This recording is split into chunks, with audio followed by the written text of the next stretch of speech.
The CDC, a couple decades. So you guys know how you always hear the gun control advocates make the argument that, well, the NRA blocked a bill that would have let the CDC study gun violence in this country. It's not true. CDC did study gun violence in this country, and there's a reason they haven't done it since. It was like 20-some years ago. The bill the NRA blocked was very specific. The bill the NRA blocked would have allowed the CDC to conduct a study with the intent of advancing the cause of gun control. Now, there's plenty of issues that I disagree with the left on, but I would never want the CDC to be able to conduct a biased study. You should thank the NRA for preventing a very dangerous precedent from being set against you and inevitably used against you. So the CDC essentially what the CDC found out was there were between 60,000 to 2.5 million defensive uses of a firearm in this country each year, as compared to just under 30,000 deaths. Now, those 30,000 deaths include accidents and include suicides. 2/3 of those deaths are suicides. The CDC found that in the absolute most conservative, worst-case scenario, firearms are used to save lives over 2 times as much as they are used to take one.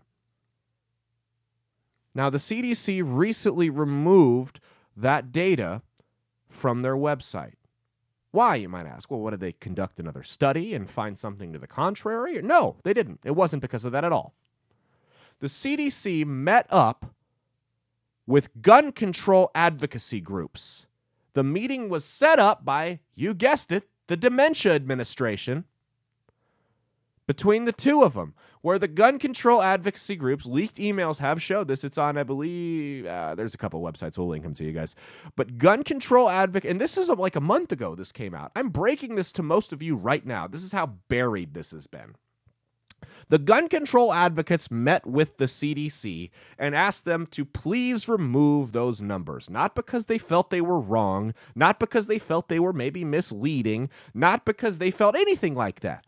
They asked them to remove those statistics from their database because it was making it difficult to get their legislation passed. It's an actual quote.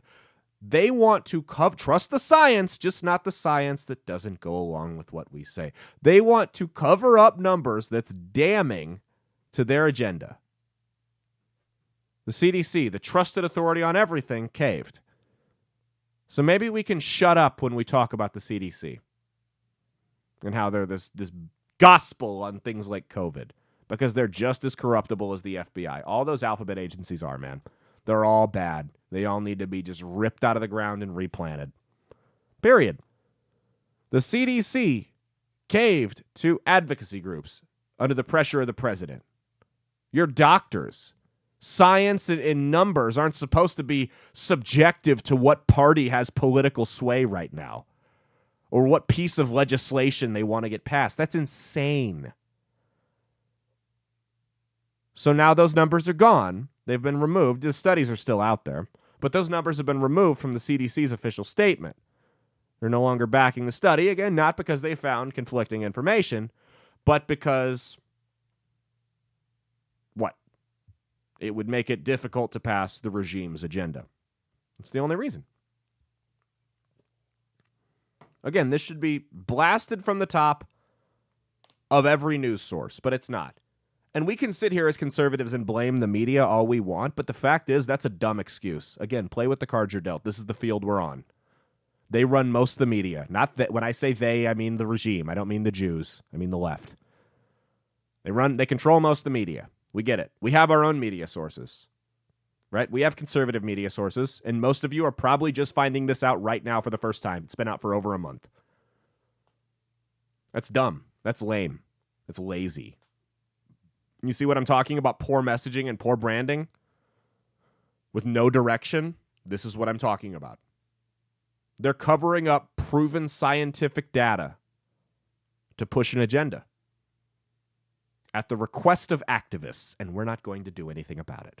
Hey, thanks for watching. If you liked what you saw, be sure to click the link in the description to get the full episode on Rumble. If you prefer to listen along, you could actually get us on Spotify, Spreaker, and iHeartRadio. You can also go to www.outlawstreamers.com to learn more about not just my show, but tons of other great shows and all the exciting projects they have coming up. Follow my socials at Caleb Isn't Funny on Twitter and Instagram, at Caleb Salvatore Comedy on the Chinese Spy app that is TikTok, and be sure to like and subscribe to this YouTube channel. Thanks, and we'll see you every Saturday for brand new episodes of That's Based. Peace.